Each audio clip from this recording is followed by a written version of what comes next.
ये है दुनिया का सबसे छोटा बंदर, जिसका नाम है पिग्मी मार्मोसेट्स। इन भाई साहब के अजीबोगरीब कारनामे जानकर आपको अपने कानों पर यकीन नहीं होगा। दुनिया के बंदरों की ये सबसे छोटी प्रजाति आपको साउथ अमेरिका में मिलेगी, जिसका वजन लगभग 100 ग्राम होता है और ये आपकी उंगलियों पर भी आसानी से बैठ सकता है। अपने लंबे नाखून तथा जबरदस्त एनर्जी के कारण ये लगभग 16 फीट तक जंप लगा सकता है और पल भर में किसी को भी बुद्धू बना सकता है, क्योंकि इसके अंदर इतना इंटेलिजेंस होता है कि ये अलग अलग सिचुएशंस के अनुसार जानवरों से अलग अलग भाषा में बात कर सकता है। अमेरिका के लोग इसे अपने घरों में बड़े प्यार से रखते हैं, पर क्या आप जानते हैं कि हमारे लिए इस जानवर को पालना बेहद जोखिम भरा कार्य हो सकता है, क्योंकि सबसे दुर्लभ और कम संख्या होने के कारण एक पिग्मी मार्मोसेट्स की कीमत लगभग 4 से 7 लाख तक चली जाती है। इस क्यूट जानवर के लिए एक लाइक जरूर करें।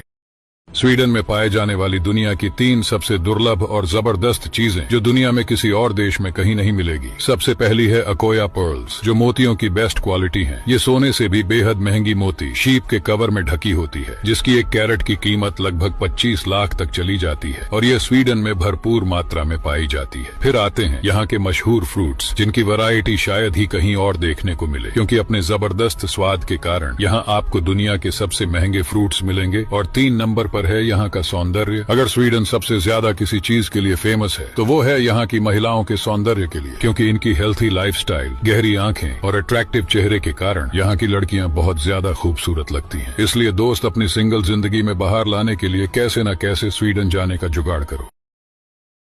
ये चीज हर किसी को रातों रात अमीर बना सकती है और ये कोई मजाक नहीं, क्योंकि ये है समुद्री कस्तूरी, जिसकी कीमत जानकर आप दंग रह जाओगे, क्योंकि इनके अंदर आपको बेहद कीमती पर्ल्स मिलेंगे। दरअसल समुद्री सीप के अंदर अनेक तरह की मिट्टी के कण जमा होते रहते हैं, जिनके कारण एक निश्चित समय के बाद इन पर्ल्स का निर्माण होता है, जिसे हासिल करने के लिए हमें इस सीप की कुर्बानी देनी पड़ती है, क्योंकि ये सीप एक जिंदा जानवर होता है, जिसको 2 हिस्सों में फाड़ने के बाद ही हमें ये पर्ल्स मिलेंगी। देखिए, वैसे तो ये पर्ल्स सोने से भी महंगी होती है, क्योंकि इसकी 1 कैरेट की कीमत लगभग 20 से 25 लाख तक चली जाती है, जिसे आप गूगल पर भी सर्च कर सकते हो। पर अगर किसी इंसान की किस्मत अच्छी हुई तो ये उसे समुद्र के किनारे घूमते घूमते ऐसे ही मिल जाएगी। इसलिए अपने दोस्तों को बोलो कि लड़कियों के पीछे घूमने से अच्छा है यहाँ समुद्र के किनारे जाके घूमो।